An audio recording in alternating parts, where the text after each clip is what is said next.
Hello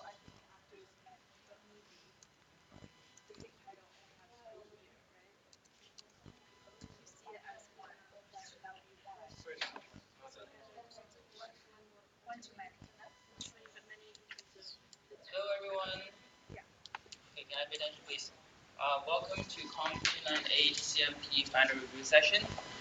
In a moment we will start, but before that, I would just like to explain a little bit about how the session is going to run in case it's your first time at CMP. So we have here today with us Ryan, a third-year student who has done really well in COMM 29A, so he will be our instructor for today. The session will go for about 2 hours, but halfway through there will be a 5-minute break. And the purpose of the 5-minute break is for us, for you guys to fill out a feedback form to provide some feedback for our session in general, as well as to rate our instructor. It's very, very important that you help us out by filling out those feedback, because that's how we learn what we are not doing well and what we need to improve. As an incentive for you guys to do that, when you fill out the feedback form, which the link to which will be posted on the Google event page, you scroll to you finish answering the question, you go to the very bottom, there will be a place for you to input your email, and if you choose to do that, then you will be entered into a draw for a $10 Starbucks gift card, and the winner of the draw will be announced at the end of the review session. So without any further ado, Brian. Thanks, Benji. So, like you said, I'm a third-year finance student. When I took this course last year, I had Darren DeGraff as my teacher. So most of my personal experience comes from that course, but I've been spending a lot of time viewing other instructors and seeing what they have to do. So I'm from Calgary. I put my email address up here because I know that I can't cover every concept that every professor covers for their final. So if you have any questions regarding something that I can't cover today, feel free to email me. If you have any other questions leading up to the final, email me or come see me after the session. I'd be happy to answer any questions. When is the final? Okay, so coming up. All right, so here's some kind of general tips to help you out for the final exam. First of all, make sure you read all the questions carefully. I know for me personally, when I'm writing a finance test, more than half of my mistakes come just because I simply didn't read the question carefully enough. Seeing that maybe this interest rate is a monthly APR, but you thought it was an annual APR, seeing that you get the first cash flow next year instead of this year. Those are those types of easy mistakes that are really going to cost you on finance exams. And a lot of the questions are just going to be trying to throw you off and trying to trick you. Next thing, practice, practice, practice. Make sure you go over your lecture notes to review so you know what concepts are on the test, but really what's going to help you the most for the final is doing the practice final, doing the practice questions that your professor provides, because those are going to allow you to make sure you can apply the concepts. It's going to allow you to make mistakes so you're ready for the final, and it's just going to give you that practice of being able to apply numbers, being able to apply formulas, and get the right answers. Second thing, I know that when you're running a finance question, some questions can be kind of overwhelming, and there's so many calculations to do for each question. So don't be afraid to start a question over. Don't be afraid to skip a question and come back, because if you get too far into a question, you might miss it right at the beginning. Right? So if you get overwhelmed, don't feel bad about skipping that question and then coming back.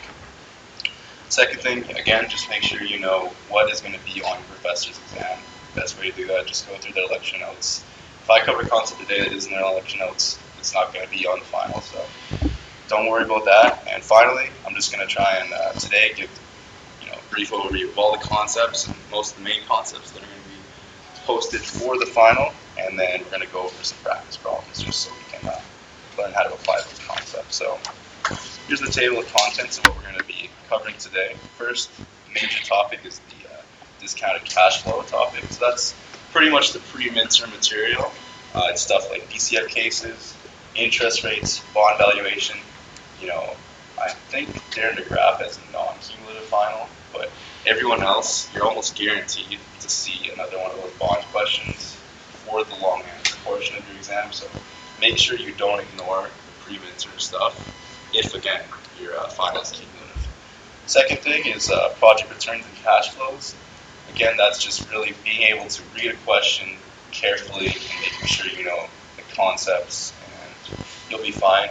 The third one is basically the main part of the post-midterm material. That's that equity risk and return. That's the dividend discount model. That's the CAPM, portfolio returns. That's where kind of the majority of the questions are going to come for the finals. Make sure you know this stuff really well. Again, it's all about knowing what the formulas are, what the inputs are, and then what the outputs are. And we'll make sure to go over that. So first things first, let's just review the stuff that was on the pre-midterm stuff, the DCF. So the first concept is future value, present value. Of course, if you're made to this point, you hopefully have a pretty good understanding of this concept. Future value and present value are the main concepts of this course, and for me, it's all about being able to visualize it, right? So if you can draw this timeline, if you can understand how compounding, how discounting works, you'll be fine.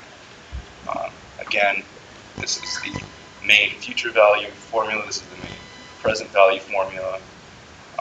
This is just a quick example. You can see how that interest rate is applied each term. And then, of course, this is the M per year interest rate compounding. So if you have something like a monthly APR, weekly APR, you would use this formula, just making sure that you know that if you do have an APR that's not annualized, you have to basically bring it back and make sure you know how many periods are in each compounding period. So let's move on to the next. So next thing is annuity. So you have two types. You have the ordinary, which is a fixed amount of cash flows with the first cash flow occurring at t equals 1, so that's 1 year after the start date. And then an annuity due is when a fixed amount of cash flows and the first cash flow occurs at t equals 0, so right now. So if they don't say anything about which type of annuity it is, it's going to pretty much be an ordinary annuity, which means that you can just use the formula. However, if they do say that you received the first cash flow today, or it's an annuity due, you have to make sure that again you compound those cash flows to move them this way, because again, if you get this stream of cash flows today instead of 1 year from now, it's going to be more valuable, which means you have to times it by the annual interest rate. So this is just a quick example here where the cash flow is $50 per year, the interest rate is 10%, and the amount of periods is 4. So, anyone can kind of take these values and plug it in to the formula, and then you get this answer. But it's really important that you understand what this formula is and what it means, where you get that first cash flow at 50, and that's compounded by 10% for one term. This is that second cash flow where it's compounded for 2 terms. This is the third cash flow for 3 terms, fourth cash flow for 4 terms, and you add it up.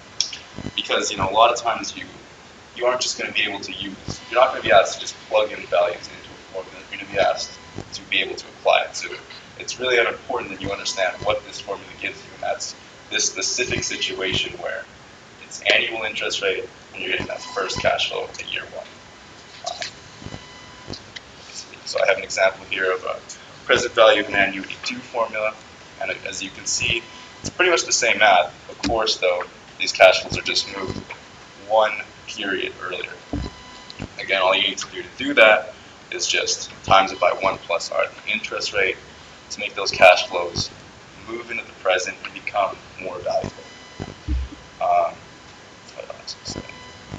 Again, so if you like, you can use, instead of just using this, if you really want to, you can use this formula, the regular annuity formula, and then if it's annuity due, you can use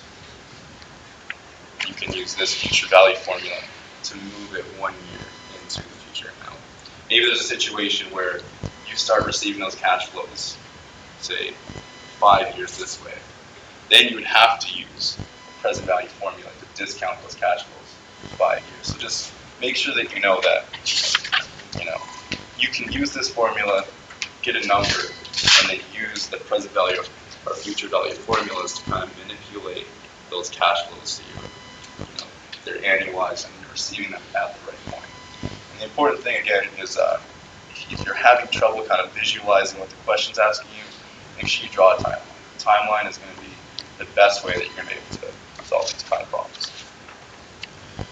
So let's move on to the next concept, perpetuities. So obviously we use those again when we get to the discount model. You basically have perpetuity where you have a stream of cash flows that is expected to continue forever. The first cash flow is received at the end of the first period, same thing as annuity. And then you have a growing perpetuity where a stream of cash flows that's expected to grow at T% every period. And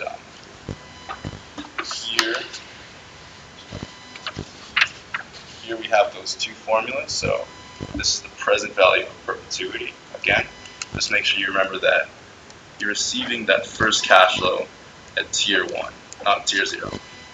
Again, if the question asks you, you're receiving the first cash flow at tier 1, make sure again that you use your present value, you use your future value formulas to move that into the right place. And again, present value of a growing perpetuity, you just have to take the same formula and minus by the growth rate, and that's what you're going to get.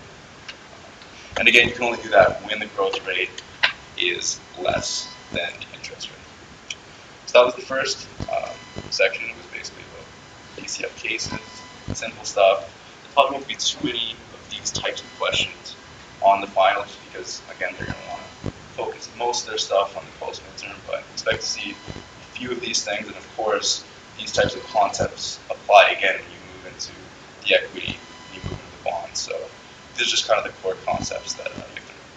Does anyone have any questions about the stuff we just covered? Okay, so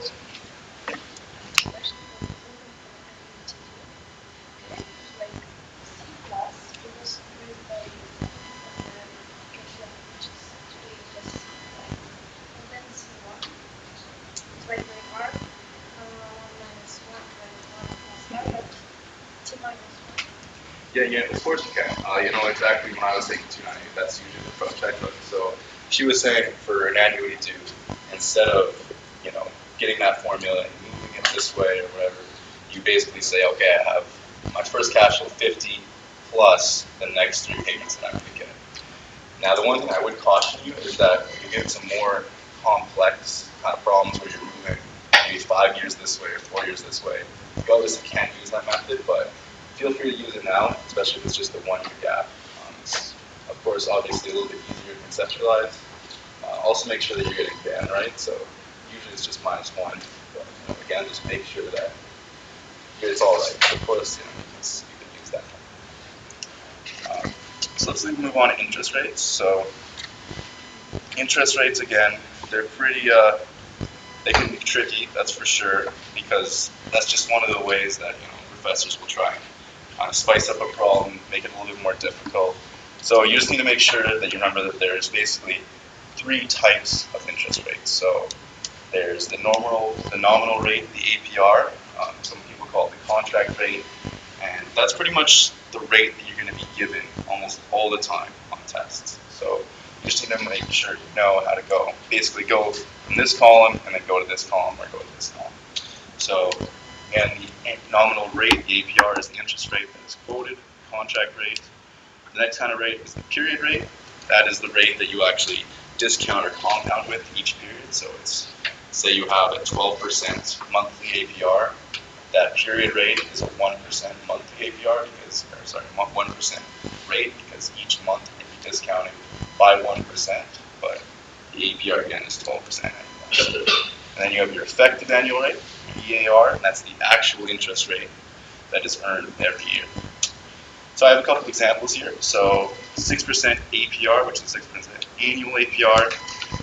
So again, of course, that means that every year you're going to be earning 6%. So the annual rate in this case is the nominal rate. And it's also the effective annual rate. So every year is 6%. So that's why annual is a little bit easier than the other ones. So moving on, we have nominal rate, nominal APR, 12% monthly APR, which means again that 1% is actually going to be earned each month. And then of course you can use this EAR formula right here to kind of annualize it and see how much you're actually going to be earning each year. In this case, with a 12% monthly APR, that's going to work out to be 12.68% each year that you're actually going to be earning. Let's move on. We have 8% quarterly APR. Same thing, that just means that when you divide it by 4, the 2% is actually going to be earned each quarter, each compounding period. And again, we can just use this EAA formula to kind of annualize that and realize that each year it's going to be equivalent to an 8.24% discount rate. So let's move on. That's just make sure you read the question carefully and see what they're giving you and look at what they're asking. So this is the equalization formula. Basically what it does is it's pretty similar to the EAR, but what it's going to allow you to do is basically move from one type of interest rate to another.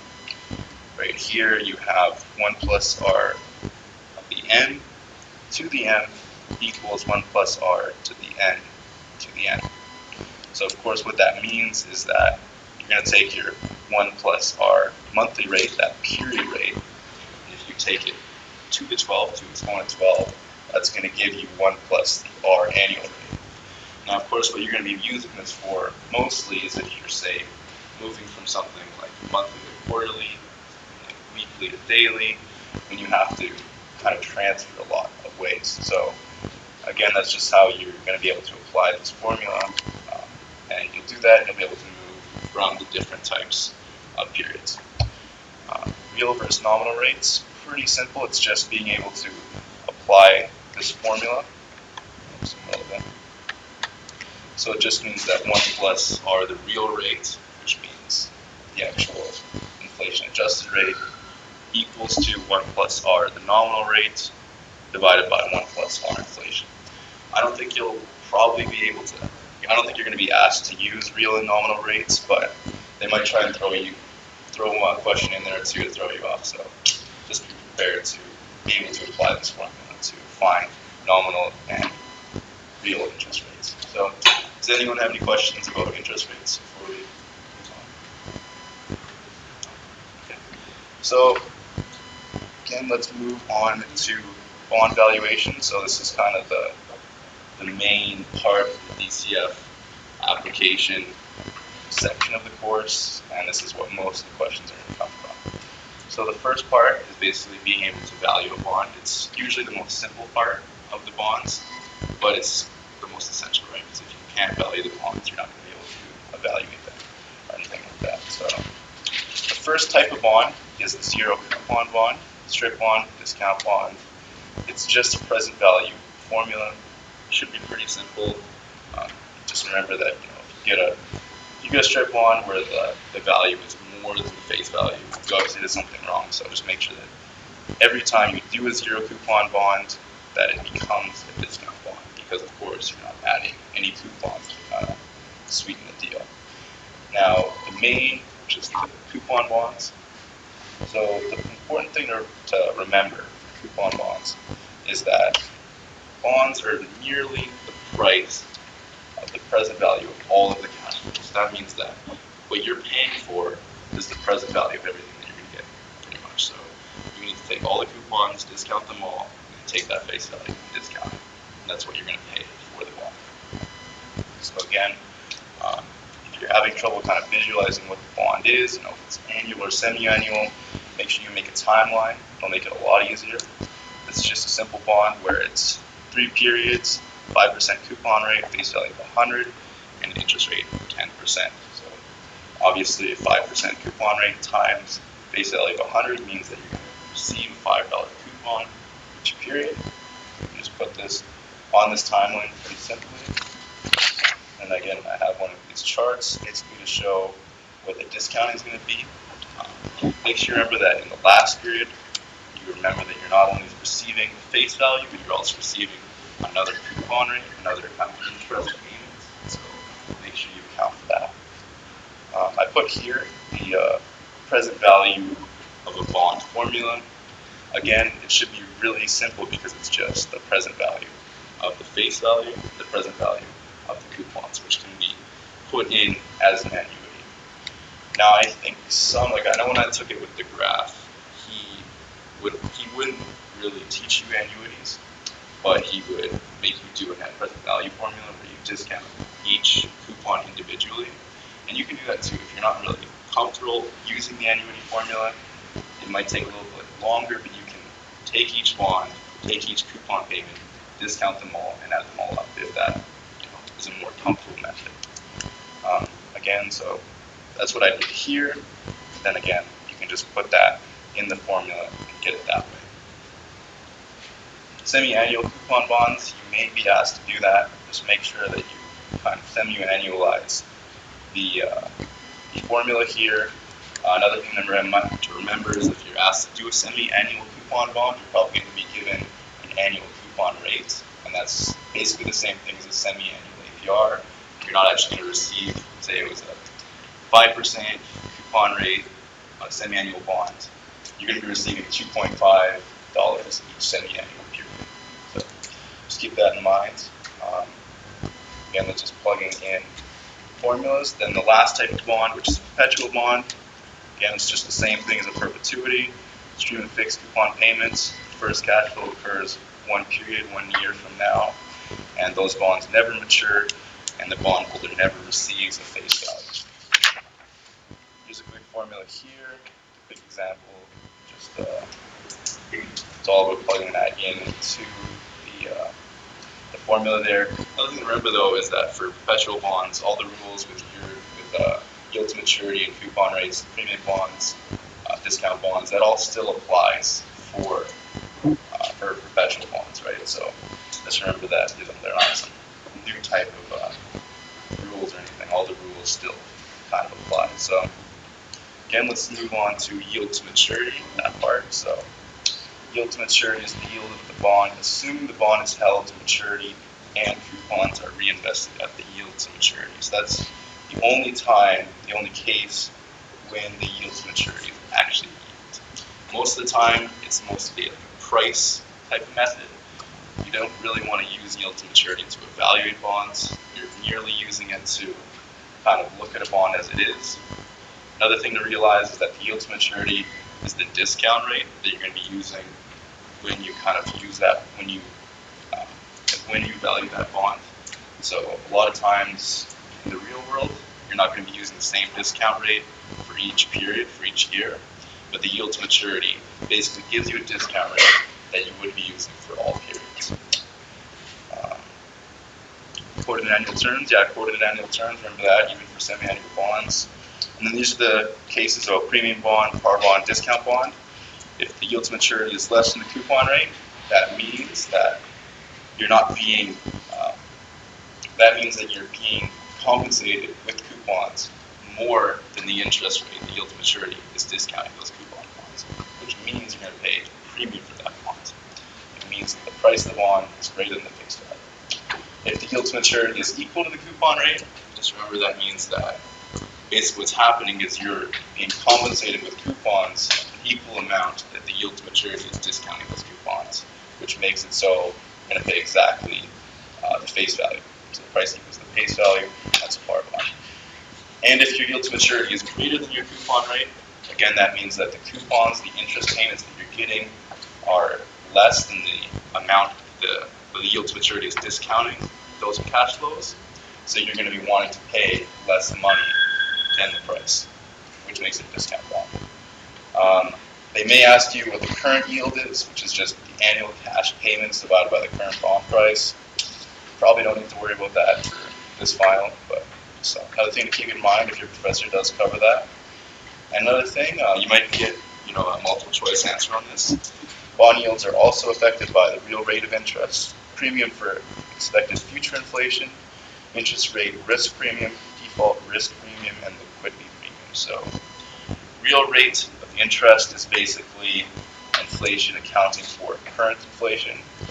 Premium for expected future inflation, say the market expects that inflation is going to go up a lot in future years, so like the yield to maturity is going to reflect that. Interest rate risk premium, that's basically saying that the market interest rate is going to change, is going to lower or whatever. So again, that yield to maturity is going to affect that. Default risk premium, that's the main other type of risk with bonds. You don't have to worry about that in this course because I think all bonds that you have to do are risk-free bonds or treasury bonds. That's just if the company goes bankrupt, they won't be able to pay your interest rate, so you have to be compensated for that. And liquidity premium is basically the risk that no one's going to buy your bonds, and you're going to have to pay. You're going to get less money than your bond is actually worth in the market. So those are the 5 other types of risk that could affect your bonds. Probably don't need to worry about that though. And then the final section is the rate of return. So the ROR of a bond is the actual earned annual rate of return for the time the asset is owned. That's expressed in effective annual terms. So again, that's that EAR of a bond. Here's the formula. The ROR equals selling price plus the future value of reinvested coupons divided by the purchase price. And then again, that's annualized by it being 1 over n, and that's minus 1. That's going to be your actual yield of the bond. So to make sure, another thing you want to make sure with this formula is that you're actually, for the future value of reinvested coupons, they may give you, another interest rate that's actually being used for the coupons. Say, your yield to maturity might be 6%, but the question says that an investor only earns 3% on his coupons. So again, you need to take that into account for this formula. So that's the end of this section. So before I get into a couple of practice questions, does anyone have any questions on bond valuation? No? Okay. So then let's work on these practice questions. So the first question is pretty simple. What deal would you rather have? $4,500 per year forever if interest rates are 10%, or B, $10,000 for 5 years if interest rates are 3%. So again, these kind of questions should be probably pretty easy right now. The thing you want to do is just kind of make sure that they're equivalent. So you just need to find the present value of these 2 deals. It's probably what you're going to be asked if you have any of these like two deal questions. Again, it's all about bringing them all both two into the present, finding the present value, and then being able to evaluate. So deal A, obviously per year forever. That makes it perpetuity. So you're going to use that perpetuity formula. PV equals C divided by R. Just plug those values in, and you're going to get a present value of $45,000. Deal B, again, $10,000 $10,000 for 5 years of interest rates of 3%. Obviously an annuity, so we're just going to use that annuity formula. Make sure we plug everything in. C, cash flow is $10,000. N is 5 years. Interest rates are of course going to be 3%.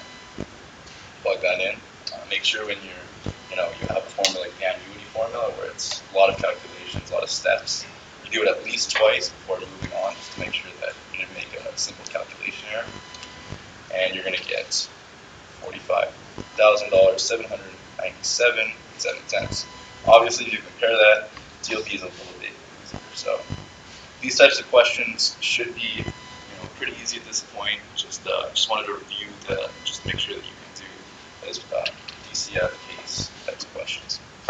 So let's do a bond evaluation question. So Apple Inc. is planning on introducing a new bond with 10 years to maturity, 9% coupon rate, a face value of $1,000. Right away, you can be thinking that it's a 9% coupon rate, and a face value of $1,000.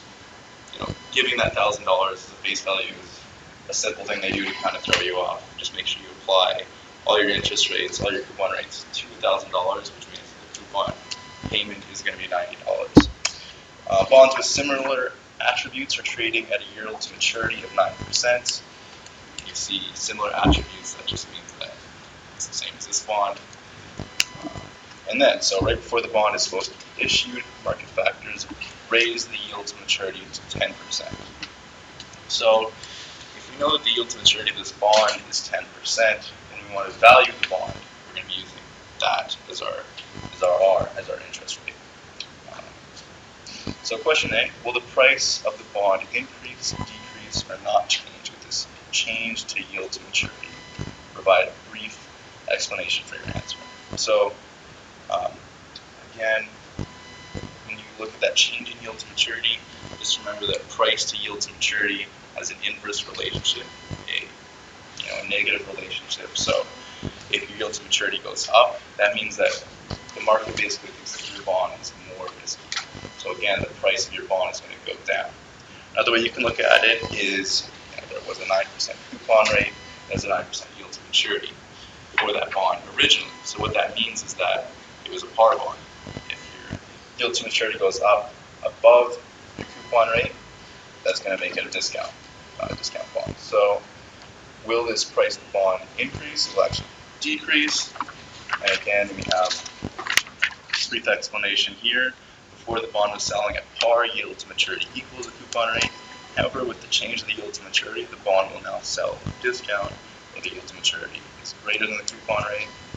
This causes the price of the bond to decrease. Yield to maturity and bond prices have an inverse negative relationship. So basic thing to remember with that is the inverse relationship with the bond and the yield to maturity have.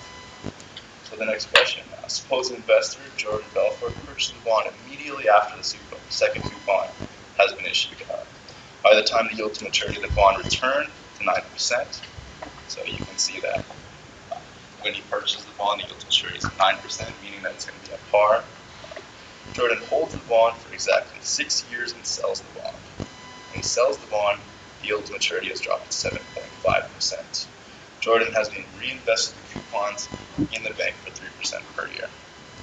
So, when you have a question like this where it's kind of complicated, things are jumping all over the place, make sure that, the best thing to do, the most easiest thing to do is to draw a timeline. So you can see that when he sold it, when the bond was first issued at time 0, the yield to maturity was 10%. There was 1 year, 2 years. At that point, the yield to maturity was 9%. Another 2 years. You can see he holds it for 1, 2, 3, 4, 5, 6, 9, 10. So, and then he sells it here at year 8, where the yield to maturity is 7.5%. So again, the price of the bond is the present value of all the remaining cash flows. So he's buying the bond immediately after the second coupon is being issued. He's going to receive 8 coupons after that point. So when you value the bond, you need to make sure that you incorporate those 8 additional coupons that he's going to be receiving. Make sure you don't, go with the original, because a 10-year bond is not going to be receiving 10 coupons at that point, only 8. So that's how you evaluate that formula. And then when he sells it, there's 1, 2 coupons left in face value. So when you value it, those are the cash flows that you're going to use. So the first part of this question is, at what price did Jordan sell the bond at? Did he choose a good time to sell the bond? So again, to review, Jordan buys the bond 2 years into its life and sells it 8 years into its life, meaning that there was 2 years left to maturity. Again, so when you apply this bond formula for the end, you're going to have 2 periods left to go, 2 coupons left to get. You plug that all in. Again, just make sure you read the question and know that at the time that he sells the bond, the yield to maturity is at 7.5%. Plug everything in. You should get a value of $1,026.93. And then the second part of the question, he picked a great time to sell the bond. So when he sold the bond was trading at a premium where the yield to maturity was less than the coupon rates. He made a capital gain. So again, over the life cycle of a bond, the yield to maturity is going to go up and down, but you want to sell it when the yield to maturity is low as possible, because that means that the price of the bond is going to be as high as possible. So the next part of the question, which is usually what they're going to ask in these types of questions, calculate Jordan's realized rate of return, ROR. Compare the ROR with Jordan's original yield to maturity. If there's a discrepancy, explain why. So Jordan bought the bond at par, so that means that he paid $1,000 for the bond. And then you need to quickly calculate the future value of the reinvested coupons. Again, it says in the question that he was reinvesting his coupons at 3% per year.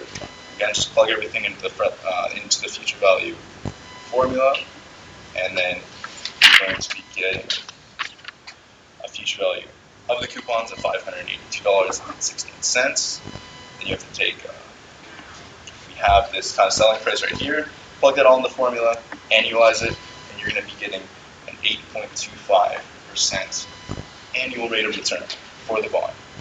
So for the second part, if there's a discrepancy, explain why. So there's usually two areas where you can find a discrepancy with bonds of the RO, the yield to maturity. So remember that yield to maturity is the yield if the bond is held to maturity and the coupons are reinvested at the yield to maturity. So we can see that with this bond, neither of those things happened. So when he bought the bond, he didn't hold it to maturity, he sold it, which means that the yield to maturity fluctuations affected his yield.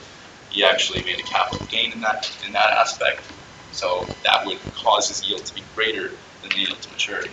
The other thing that affected his rate of return was the fact that he was investing his coupons at a lower rate than the yield of the bond, which meant, of course, that that's going to drastically reduce the rate of return and make it less than the yield to maturity. And that's, typically what's going to happen in the real world is that you're going to have a lower rate of return than the yield to maturity.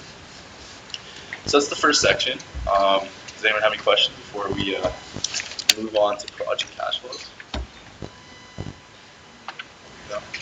So again, like this part of the course is like mostly review, so hopefully you know this, but definitely try not to neglect it too much because it's probably going to come up again, on the final. So again, just make sure you're aware of those concepts.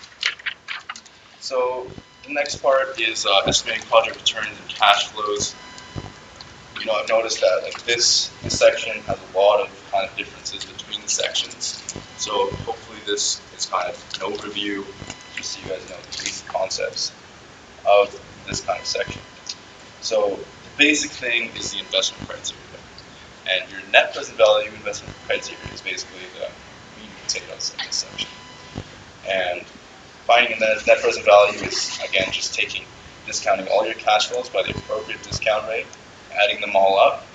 And if your net present value is positive, you should always invest in that project. Sorry, that's supposed to be minus Well, this is kind of a general formula, so I know what you're talking about. Like, usually you'd be paying for a project and then receiving those cash flows, right?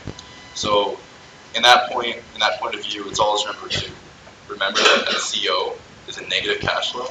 So with this kind of general formula, you could have a project they give you where you get money right away and you pay for it in the fifth term, right? So yeah, normally you're going to be paying for that project at CO, so it's going to be a negative value. But for this kind of formula, just make sure you remember that, if you're getting that money, it's a positive cash flow. If you're having to pay it, it's a negative cash flow, right? So that could be an area where they try and ask a question that could mess you up, right? Say you don't pay for the project at time zero, right? So just keep in mind that that's why that is. So if the price is 5, then you just make C5 negative, and that's it? Exactly, and then you just would discount it again at the appropriate rate. So it's all about, again, just making sure that you bring all your cash flows, whether they're positive or negative, to the present. So net present value investment criteria is to always invest projects if the net present value is positive. I know certain courses, certain sections have a kind of capital budgeting thing where it's about profitability index and stuff like that, but I didn't find that enough sections in there to cover that. But again, if you're, I know if you're into graph, he does that, so just make sure you go over your lecture notes, make sure you know those concepts for the final. The next type is, the next section is the IRR, and that's the discount rate that makes net present value equal 0. So say we have this net present value formula, again, where C0 is negative, where you're paying for the project in return 0. So the IRR is this R value that would make this 0. Pretty much it's like the internalized rate of return. That's why it's called that. So the IRR rule is except if IRR is greater than the required rate of return. Pretty simple. And that of course means that if the IRR is greater than R, that means the net present value is greater than 0, which is invest. If the IRR is less than R, that makes net present value less than 0. So IRR has some problems, like for what I was saying, where say you pay for the project in term 2 or term 3, IRR is going to not work at all in that sense. So just remember that net present value will always work. So if you're having discrepancies, even if it doesn't ask you to, use the net present value material, is a great way to check your work, because the net present value investment criteria will always work. It doesn't matter what the present value. Well, it doesn't matter what the cash flows are. So I explained that here. Again, just make sure that you're careful when using IRR. The incremental principles, that's the main concept, the main part of this section. So it basically just says that you take into account all changes in cash flows that are a direct consequence of the project. I want to highlight direct because that's really important, So basically how I like to look at this kind of section is that you have like two states in the world. So you have the state of the world where you don't do the project, and you have the state of the world where you do the project. So if you have a cash flow that exists in both periods, that means you don't take that into account, pretty much. If that cash flow, that expense is going to be there, if you do the project, if you don't do the project, you don't worry about that because it doesn't help you evaluate the project. And then these are all the things that you should include. Another thing is that they always give you the CEO pay. That's just like an obvious thing that you shouldn't include because obviously the CEO is going to be paid regardless if you do the project or you don't do the project. So just keep that in mind. Of course, you include all project cash flows. That includes your income and your expenses. You ignore all sunk costs. Again, it's things that you've already paid for, things that you have paid for regardless. Even if you're talking about something you paid for in the past that's going to be used in the project, if you're not going to get that money back, without doing the project, you still don't take that into account, even if it's part of the project. Of course, you include opportunity costs. That's, say, if there's a cash flow in here in the don't aspect of the world that you wouldn't be getting in the do aspect of the world, even though it's a positive cash flow in the don't, it's going to count as a negative cash flow for the do, because again, when you evaluate the project, as a direct consequence of doing the project, you're not going to get that cash flow. You include changes in net working capital, that's TCA minus DCL, an increased investment in net working capital is a cash outflow, and a decreased investment in net working capital is a cash inflow. The kind of intuition behind that is, say you had to invest in your current assets. So say you needed to, as part of this project, have more cash on hand or more inventory. That investing that cash flow into net working capital counts against that project, so it's a cash outflow. And then the final thing is you ignore financing decisions. So the way a project is financed does not affect its cost. So again, just remember that. So let's do one more practice problem for this section. Does anyone have any questions on this concept? So again, these problems are all about reading the question, making sure you look at each cash flow, determining each cash flow as part of the project. So Rock Solid Incorporated is a manufacturing company that builds rock sculptures. The company purchased a plot of land 2 years ago for $750,000 and decided it could use this land to buy a new factory. So you might immediately kind of see it's a sunk cost, but I like to read the whole question first and then go back and then evaluate the cash flows. The CEO, who makes $500,000 per year, figures that they could get $800,000 for the plot of land if they do not decide to build the factory. Materials will cost $1 million, and Rock Solid can use 20 existing employees for construction who make $50,000 per year. An employee can typically produce $60,000 worth of sculptures in a year. Construction will last 1 year, and immediately afterwards, the factory will produce $500,000 per year in cash flow for 10 years.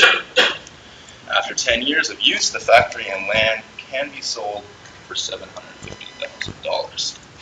So again, let's go over each cash flow in this question and determine if it's a relevant cash flow. So the company purchased a plot of land 2 years ago for $750,000. Right away, you can see that it's sunk cost. You purchased that land 2 years ago. Even if you're going to use that land for the new factory, it doesn't matter if you don't build the factory, you still have paid for that plot of land. So we don't take that into account. The CEO's salary, again, you're paying CEO regardless. Don't take that into account. But he figures that you could get $800,000 for the plot of land if you do not decide to build the factory. That's an opportunity cost. If you don't decide to do the plot of land, that'll be an $800,000 positive inflow. So when you're evaluating the project, that's a negative inflow. So you can just go ahead and highlight anything that's relevant. Materials will cost $1 million. Again, that's the main kind of cost of the project. Definitely going to take that into account. Now, Rock Solid can use 20 existing employees. Highlight 20. 20 existing employees for the construction can make $50,000 a year. An employee can typically produce $60,000 worth of sculptures a year. So $50,000 a year, the employee's salary, is going to be paid regardless. However, $60,000 a year that they could be producing in sculptures, that's the opportunity cost. That's what you're going to be giving up as a direct consequence of the project. So when you're evaluating the cost, you're going to use the opportunity cost, not the salary. So you're going to be using that $60,000 figure instead of $50,000 here. So construction will last 1 year. So that means again that you're not going to be receiving those cash flows for 1 year. So of course we're going to have to discount all those cash flows by 1 extra year. And immediately afterwards, the factory will produce $500,000 per year in cash flows for 10 years. Now, the wording of this question I know is like a little bit confusing, but just make sure that you know that, for this question, when you receive a cash flow per year, that means that when you're evaluating that, you're getting that cash flow all at the end of each period. So when we have term 0, construction lasts for team 1, and then our first cash flow that we're going to evaluate is going to be, received at the end of term 1 or the beginning of term 2. After 10 years of use, the factory and land can be sold for $750,000. So of course we can put that in as a relevant cash flow. So again, we identified all these relevant cash flows. So now what we have to do is basically use all these cash flows, discount them to the present, find the net present value. So anything that you're going to be kind of using as materials or costs, unless they specifically tell you that you're going to be using it per year, it's all going to be taken away at t equals 0. So when we determine whether or not Rock Solid should invest in this project based on net present value rule, again, that's just positive net present value, the relevant interest rate is 10%. So the costs are first that opportunity cost of $800,000, the cost of $1 million for materials, the opportunity cost of $60,000 worth of work per 20 employees, and that equals a total cost of $3 million. So even though those employees are going to be working for 1 year, we're going to be kind of expensing that at t equals 0. So, again, even though materials are used over the whole construction theoretically, we're going to be using that cost at t equals 0. So that's what we're going to use as cost for revenues. The first part of the revenue is $500,000 per year for 10 years. It's an annuity. So again, we're going to have to use that annuity formula. And of course, since we're having 1 year for construction, we're going to have to discount that again by another 1 plus 10%. And that means our present value of our annuity is going to be $2,792,985. And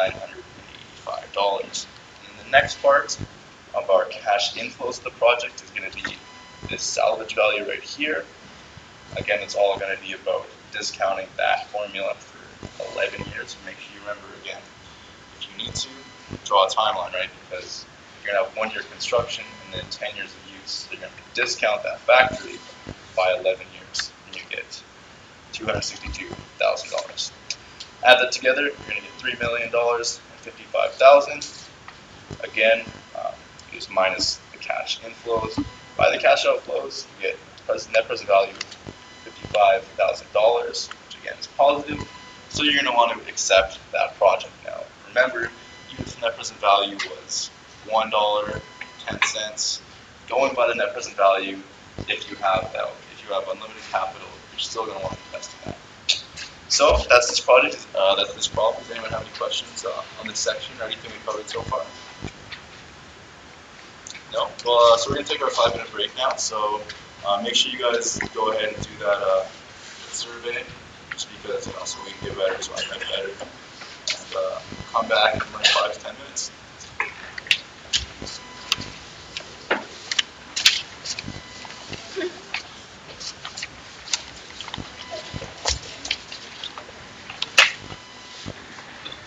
Could you explain why you did the divide by 1 plus r in the last question? Yeah. Oh, yeah. So as I said in the question, you can see here that construction will last 1 year, right? And then we're going to start getting those cash flows, right? Okay. So when we're doing this, right? Where my formula is what? Yeah, that's what I was looking for as well. Yeah. So when we're getting these cash flows, right? We're going to have t equals 0 right now. Yeah. 1 year later, and then we have 1, 2, 3, 4, 10 years of cash flows, right? Yeah. I remember this. So it's first cash flows when you receive it. In secondary, yeah. So since we got to evaluate at T1, not when they start getting those cash flows, right? We need to move these cash flows all the way to the okay. here. Yeah. Makes sense. Yeah. That's the problem.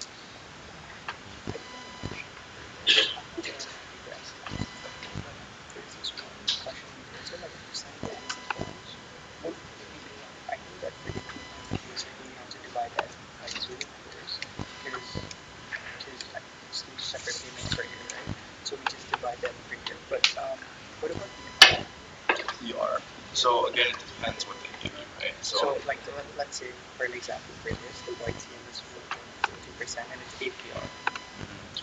So that's going to be a semi-annual APR. So you're just going to take that YTM divided by 2. Yeah.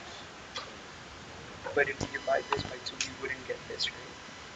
So like I do not know for some reason I just got this number. I don't know where. Okay, so this is this for calculation. This is which is the answer? So I don't know what the answer is, man. Like okay, yeah. So sorry, I was wrong. So if they give you the APR, it's an annualized. Yeah. Right. So you need to find. You need to use an equalization formula because your YTM is your effective annual rate, right? Yeah. So you need to use. Sorry. So 1 plus R1 to the R1 is equal to 1 plus R2 to the Yeah. R2. So take that. Yeah. Take your YTM, and then you're going to want to basically. So this one, right? Basically. Exactly. But that's going to be 1 over 2 by 1/2. Okay, yeah, I understand. So like 1 plus 0, 0.142. Yeah. So say this is your equalization. 1 plus R2 squared, right? Exactly. So Yeah. Exactly. And then of course remember to minus 1. yeah. But yeah. So would that be this number? I'll just write down.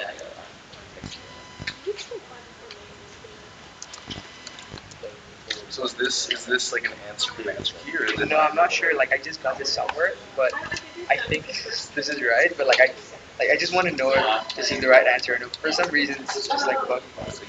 Yeah. So the YTM it can be like the problem is that like because it's all like so kind of like arbitrary art. It's confusing on what kind of they're asking you to do. But I would just remember that like, if they say semi-annual APR, you know what that means, right? Yeah, yeah. And a YTM is an annualized one, See, right? I'm getting like 0.0070. Yeah, that because I watched it. So, so how did Which you? is, yeah. So how did you get that? I personally have no idea. Yeah, I think it's just wrong, right? Like, Yeah, I would. because it says like coupon rate is 1.75%, and the coupons are paid semi-annually. The YTM is 1.42. So it doesn't even say if like this is quoted as APR or it's EAR or You know what I would do? I would say a general rule that if it says quoted as APR, you're gonna want to minus it by two. Or just sorry, divide it by two. divided by two. Yeah. Only if they the only time you're gonna want to use that formula is if they explicitly say that the effective rate is Oh yeah, you can decide. sorry. Exactly. So we just divide this by two, is it? If they say it that it's APR, because normally YTN is an annualized yield, right? Honestly though, like if you're in that kind of situation, I would probably Yeah, because it says here too, like in practice, both coupon rate and YTM are quoted as APR. So I think I'll just like divide it by two. I guess that's like a better approach, right? Yeah, if they say APR, yeah. Okay, cool. Also, one more thing. For the IRR rule, we cannot really like find out the IRR, right? Because we need to use trial and error method. Exactly. So that's like, I mean, I can only graph. when you lose and Okay, yeah, this was mostly his notes I had him to look at. okay, yeah, that's why it's just like a bit different. Yeah. Whatever we can do, but yeah, I mean, So I'm not sure like what exactly like he has to do because I know in our section like really got us to like their calculator requirement, so okay, yeah, like my prof said that if it's like for 2 periods, then you can use it, but if it's like more than that, then you cannot use it, right? Because the NP mode is quadratic, so you wouldn't have to. So I would just make sure you know the rules. Yeah. You know how to do a 1 period and 2 period IR calculation. Okay. It's fine. Yeah, cool. And also like there's live stream version. Yes. Okay, perfect. It's on YouTube, I think. It's posted. Okay, perfect. Thank you so much. That's it. Yeah, I'll probably start like 5 after. You wanna do anything else?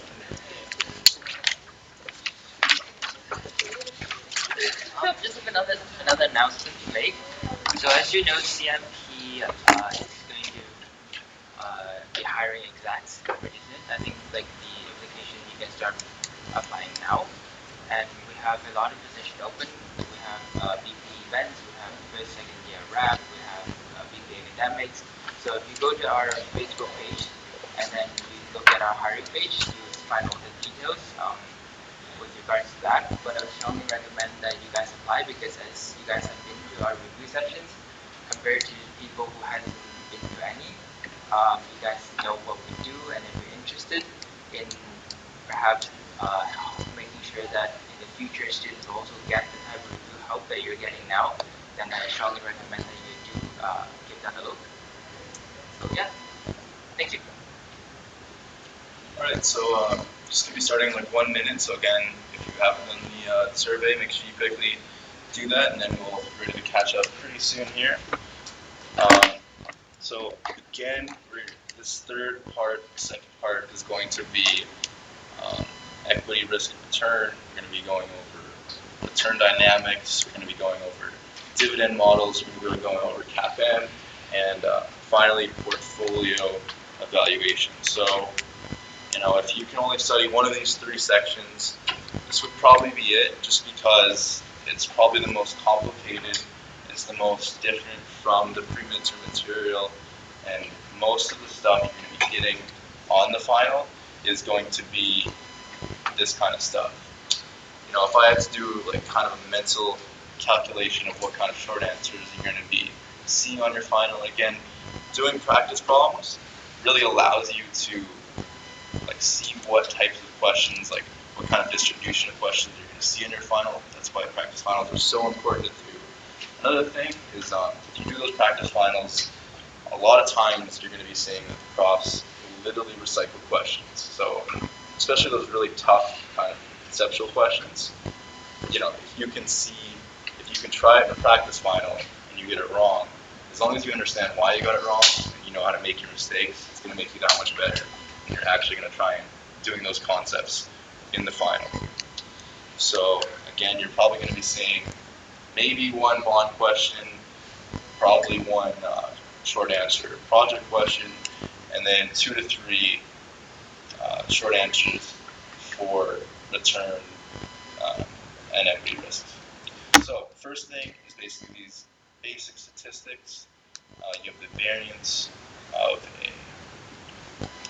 a return. So it's basically just what you actually got minus the expected rate squared, and then don't know if I put it in this here, but that's times the probability that x occurs. So a lot of times they're going to be giving you like a probability distribution thing. So just make sure you understand this formula. Variance is the standard deviation squared. So again, standard deviation is what you're using a lot of the times because it's the same unit as the actual return.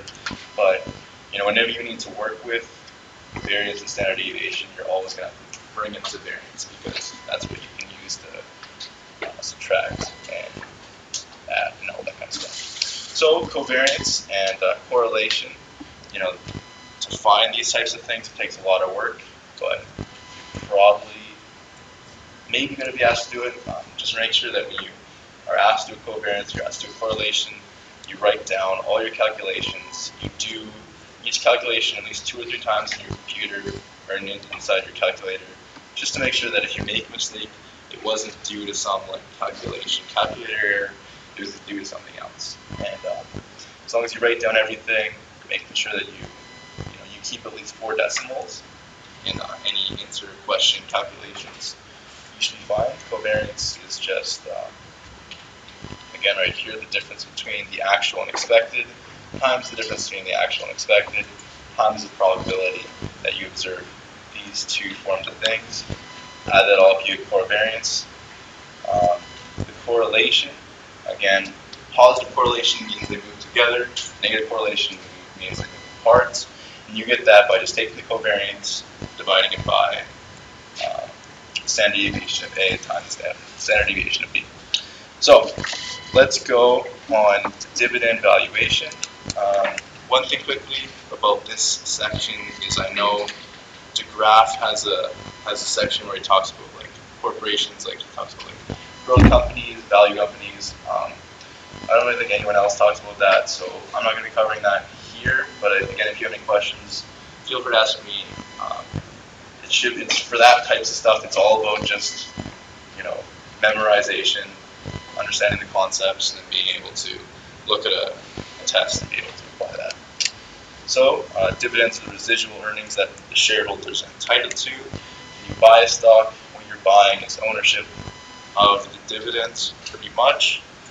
Preferred shareholders have priority over common shareholders, and debt holders, people who hold bonds, have priority over both types of shareholders. And priority means in cases of where, say, the company doesn't have enough money to pay a dividend, they have to pay their bondholders first, then their preferred shareholders, and then finally their common shareholders. And that priority also means in times where the company goes bankrupt, the first people that are going to get their money after all the bankruptcy things have occurred are going to be those debt holders, then the preferred shareholders, and finally the common shareholders. And of course, the reason you actually buy common shares is that you are basically allowing yourself to reap the most rewards from growth. So just keep that in mind. So the first model we're going to be using to kind of evaluate stocks is the dividend discount model.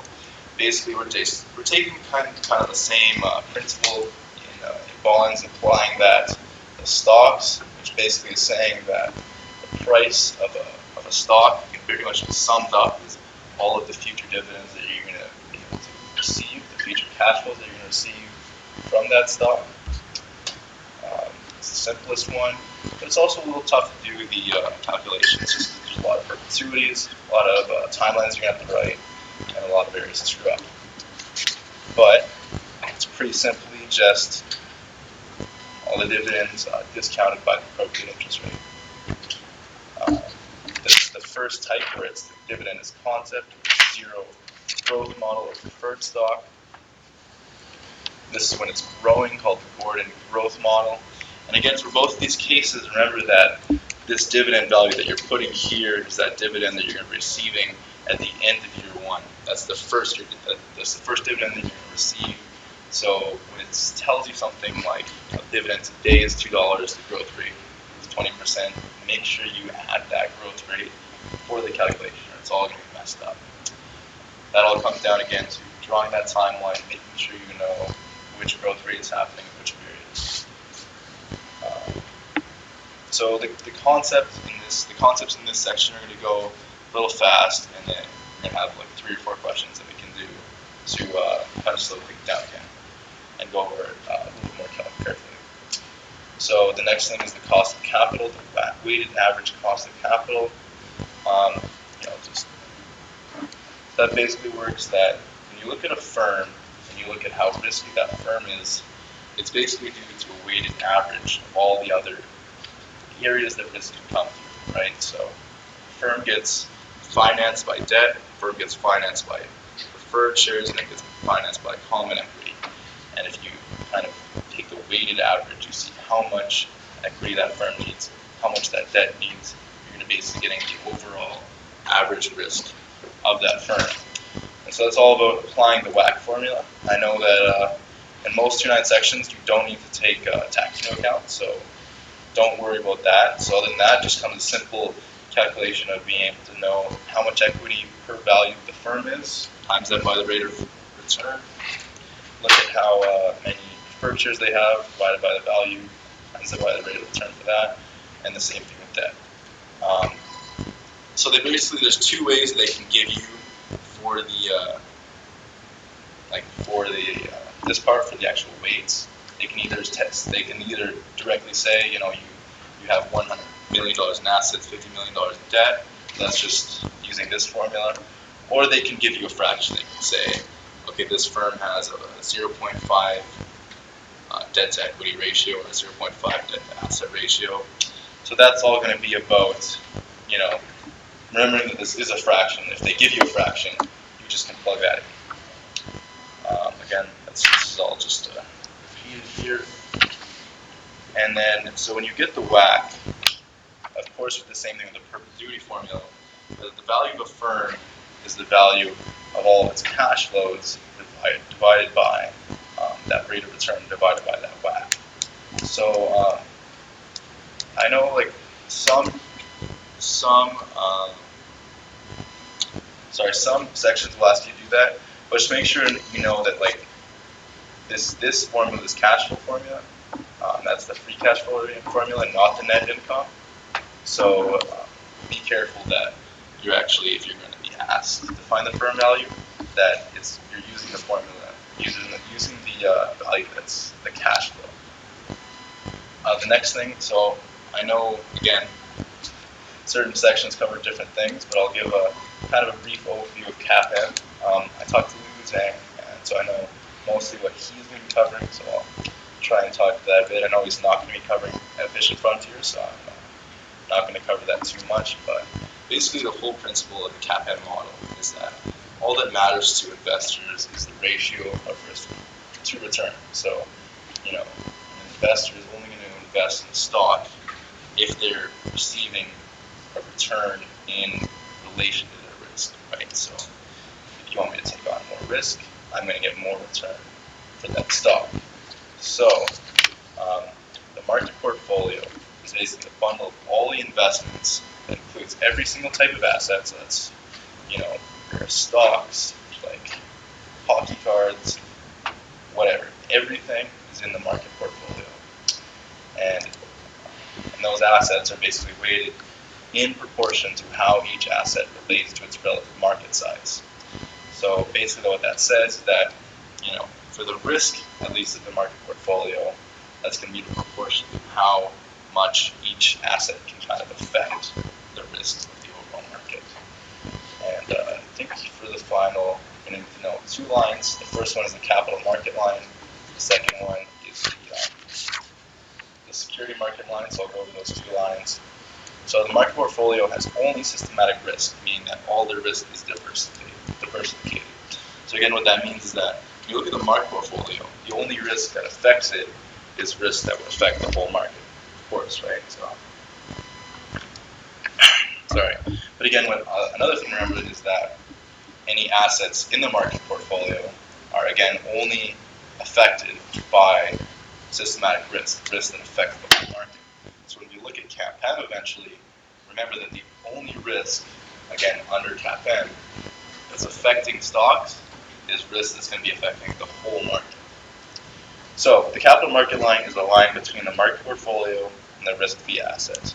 The capital market line is tangent to the infinite frontier. So just remember that the capital market line is basically similar to the capital allocation line, so it's basically describing how much investors are willing to risk in proportion to the risk-free asset. So if you're in between here, if you're in between the market portfolio and the risk-free asset, you're basically deciding to like hold a portfolio of some risk-free asset and some risky asset. If you start going this way, what you're basically doing is you're borrowing money at the risk-free rate and investing more into the market portfolio. Now, the important thing to remember with these kind of lines is looking at what are the 2 axes, remember what the slope is, and remember, what would be on this line. So again, what's on this line are portfolios and sort of capital investment decisions. Remember that this line, this graph is expected risk or expected rate of return by standard deviation of risk. Right? So remember, those are the two axes. Remember, the slope for this line is the risk premium. So it's basically of course, it's the expected rate of risk divided by the risk of the market. So remember, that's the slope. And other than that, that should be about all you should know for the capital market line. So again, under CAPM, the only thing that affects each individual stock is overall market risk. And how overall market risk affects each individual stock is due to how big that stock is and how much it's affected by market risk. And we can find that out by using covariance, by using correlation metrics. So what tells us that figure that tells us how much risk that each asset is going to be taking on relative to the market is its beta. Beta is not an absolute measure of risk. That's standard deviation. It's important to remember is that your beta doesn't really tell you anything unless you know how much risk the market has. And of course, beta is calculated by looking at the covariance of the individual assets and the market, and dividing that by standard deviation squared of the market, or the variance of the market. So again, remember that when you're looking at the beta, it's about the risk relative to the market, and the beta is basically on a 1 scale. So it tells you again just how much you can multiply the risk of the market to get the risk of the asset. So something that investors like to do is they like to take it a little bit more general. They like to say, okay, so this stock has a beta of 1.2. There's a shock to the market of say 20%. How much is this stock affected by? So again, you need to know the concept of beta, and that's saying, okay, if I take 1.2 times that kind of level of risk, that's how much it's going to be affected to the asset. And that's kind of the concept of beta. And you can use beta to find the CAPM, to find the expected rate of return of the asset. So the CAPM equation relates the risk on an asset compared to the market with its expected rate of return based on the expected market return. This is the simple CAPM equation here. Another thing to know is the security market line. So remember that on the security market line, that's every single asset is on the security market line. It's relating expected rate of return to the level of beta. And just to go over this, since all assets risk are a function of the relation to the market risk, all assets can be plotted on the security market line, which is expected return as a function of beta. Notice that the equation for this line is the CAPM model, and the slope is the market risk premium. So this line pretty much describes beta and describes CAPM, where each individual asset is completely all about its relation to the market.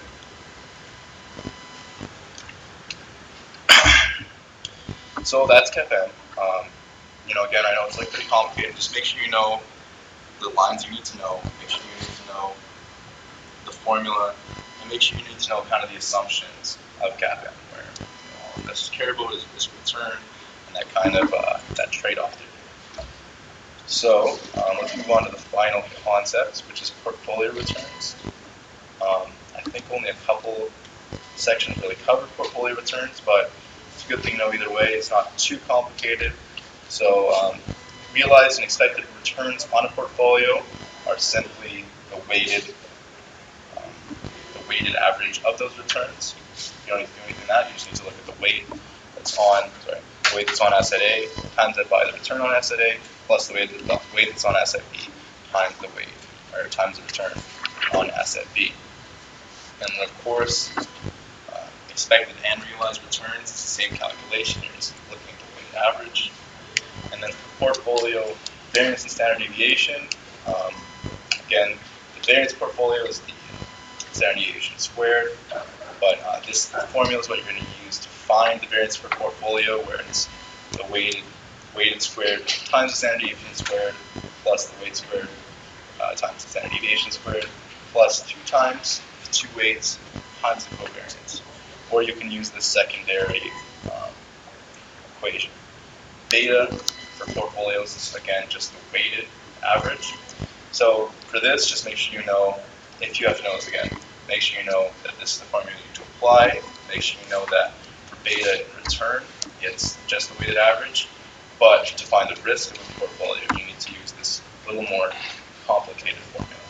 So does anyone have any more questions before we go on to the practice questions with this section? Okay, so for this one, I have like 3 true or false questions, just to kind of go over some of the concepts of this section. Again, when you get your final, probably most of your true and false questions, most of your multiple choice questions are going to be probably on this section. Again, just because there's the most concepts in this section, there's the most to know about this section, so there's the most that the professor is going to ask. So, first question is if the security is found to be above the security market line, it is overpriced, true or false? Again, let's look at the security market line. If it's above the security market line, so let's say we have an asset right here, what we're seeing again, if it's expected return to risk to beta, that means that we're receiving a higher expected return for the level of risk that we're subjecting ourselves to. So of course, if we're getting more return for a level of risk, that means it's going to be underpriced. It's going to be undervalued. So we can look at that. This statement is going to be false. Because again, all assets should line the security market line if they're appropriately priced. Security is above the security market line means that it has a higher than expected return for its level of risk. Higher expected return equals an undervalued due to CAPM. So, and again, that's the same thing with the bonds. That again, if you look at expected rate of return to price, they have a negative relation. Yeah. The market beta will vary depending on the current crash risk of the economy. Obviously, again, that's false because the market beta is always, no matter what, the market's beta is always 1 because that's just how the definition of beta works. So you're never going to have a market that has a greater than 1 beta. You're never going to have a market where the beta changes. If the overall market risk changes, that means that the risk for everything is going to change. Right? So if there's a high crash risk in the economy, that just means that everything is going to be affected by that crash according to what its beta was. So again, that question is false. The market beta is always 1. Beta is not an absolute level of risk. It's a level of risk relative to the market. Final question, risk-free bonds have a beta of 0. So that's true, and that's because, again, beta is about correlation of risk to the market.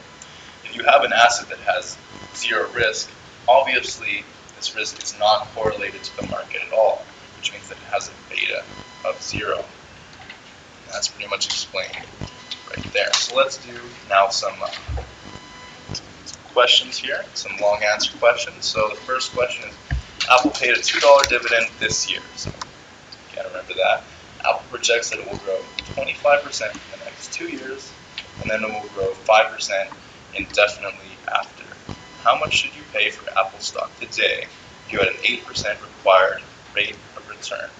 So just looking at this question incrementally, first thing is $2 dividend this year. So again, right now we can kind of put our alarms up and say that we're going to have to take this dividend, and then when we put it into our formula, we're going to have to use that growth rate. We're going to have to apply the growth rate because the dividend that we're going to get in year 1 is going to be more than $2.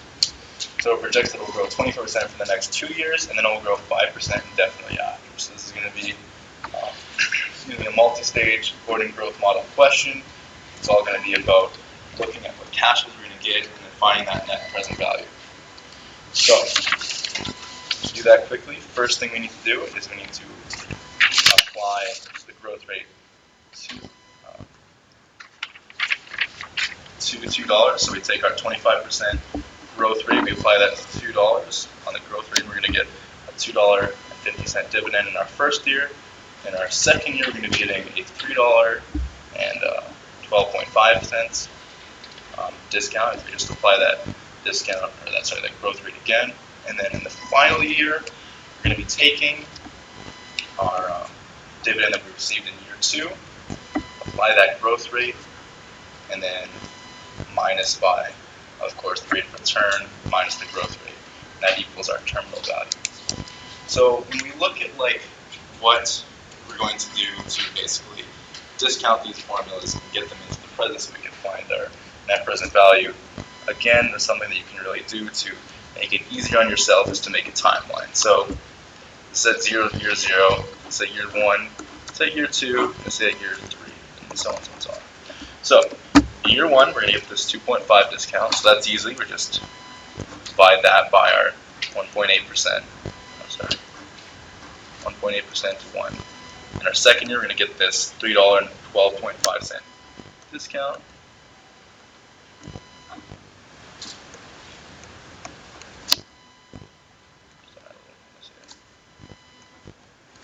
And in the third year, we're going to be getting this terminal value of 109,375, right? Because that's when the 5% growth rate is going to take over and really start just turning out a $5 discount, or turning out a dividend that grows 5% every year at that point. But remember that when we use the annuity formula, it's going to be basically spitting out a value right here, right? So remember, in the annuity formula, it basically assumes that we get our first cash flow in the year after it, right? So when we discount our terminal value, we're doing it from this perspective, from the second year's perspective. Because even though when we start getting these terminal value dividends, when we use the annuity formula, our first cash flow occurs 1 year after today. So again, if we discount, we're all going to be using the 1 year discount rate for this first dividend, a 2 year discount rate for the second cash flow, and then again a 2 year discount rate for that terminal value. Add up all your net present value together, and you're going to get $98.76, which means that you would pay under the Gordon growth model $98.76 for Apple stock today. So that's the first question there. Let's move on to question 2. And if anyone has any questions, like feel free to stop me. Feel free to stop me and ask. I just need to power 2 for the last component of this MP. Okay, so again, just remember that when we're using the perpetuity formula, so that's just your dividend minus R minus G. You're using this formula. It's basically assuming that we're going to be getting that first cash flow at year 1, right? So when we use this formula for the dividends, right? Because we want to find out when it starts growing 5% every year, we can just use this formula to capture all of these cash flows, right? So in our first year, we get 2.5. Our third year, we get 3.125. And then our fourth year, on our third year, we start getting all of those terminal cash flows, right? But remember, there's this, right, where what this is going to spit out is the cash flow in year 1, right? And it's going to be spitting it out from the perspective of year 0. So even though we start getting these cash flows in year 3, you need to discount this value as it was in this year, because that's what this formula is going to give you, right? So just remember that when you're doing these multi-stage questions, you're remembering that what this is spitting out is a dividend in year 1, right? So you need to look at this from the perspective of this year, 1 year before you're actually starting to receive those continued growing dividends. So basically, when the constant growth begins, we have to discount 1 period back.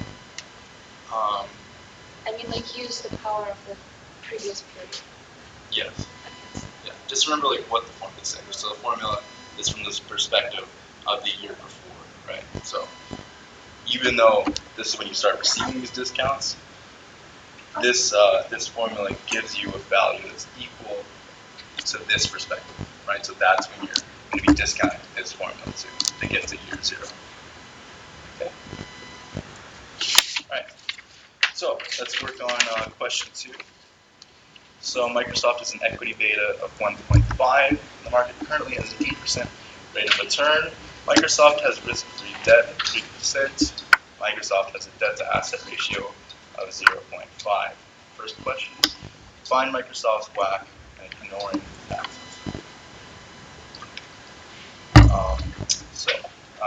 Again, this is all just taking the formulas that we need, plugging the information we have to the formulas, getting the WACC. So of course, if we look at the WACC formula, what we don't have is return on equity. And of course, we can find return on equity by using the CAPM equation. So we have the risk of the market, which is 8%, and we have the beta, which is 1.5.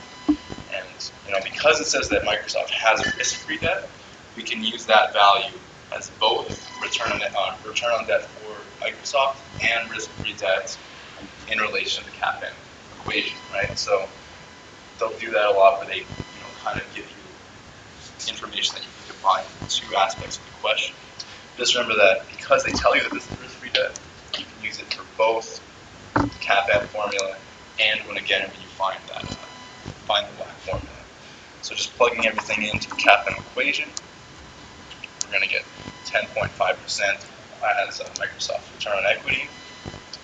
WACC is simply just using those weights, which we can know that Microsoft has a debt-to-asset ratio of 0.5, which means that 50% of its firm value is due to debt, 50% of the firm value is due to equity, and of course we have the return here on equity, 10.5, we have the return on debt here at 3%. Plugging that in, we're going to get a WACC of 6.75%.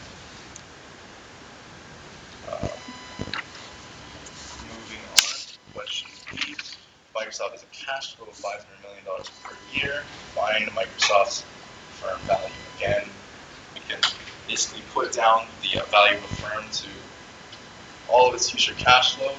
So just use a perpetuity formula to find that firm value is in the WACC, which is $7.4 million for this question. So So yeah, that's pretty similar to as far as any simple long answer cap out equations that you can get. Does anyone have any questions for this question here? No.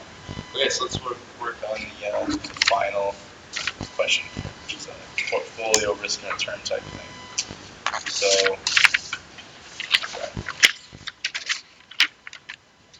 the securities A and B have the following return to probability distribution. You see A and B, we can just see that this B goes from a 9% to a 7% return with the following probabilities. A has a 6% to 10% return with the following probabilities. Question A is find A and B's expected return, variance, and standard deviation. Expected return is all about using that, again, that weighted average. Pretty simple, you should be able to find that.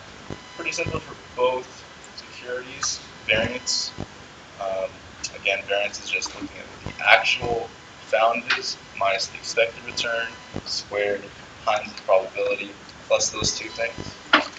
Again, for this, it's going to be a lot of legwork, a lot of math. So make sure you write down everything so you can check your work pretty easily. You can check your calculations easily, and you have those values kind of written down, so it's easy. And that's what we're going to do for variance for this security. And then, of course, standard deviation is just this taken to the square root. So that's what you get for A. Again, if you're asked to do something like this, just make sure you write everything down. Make sure you do your calculations in your calculator 2 or 3 times, just to make sure that you have all the correct values before moving forward in the question. And then, of course, with B, it's the same thing. Weighted average for the expected return.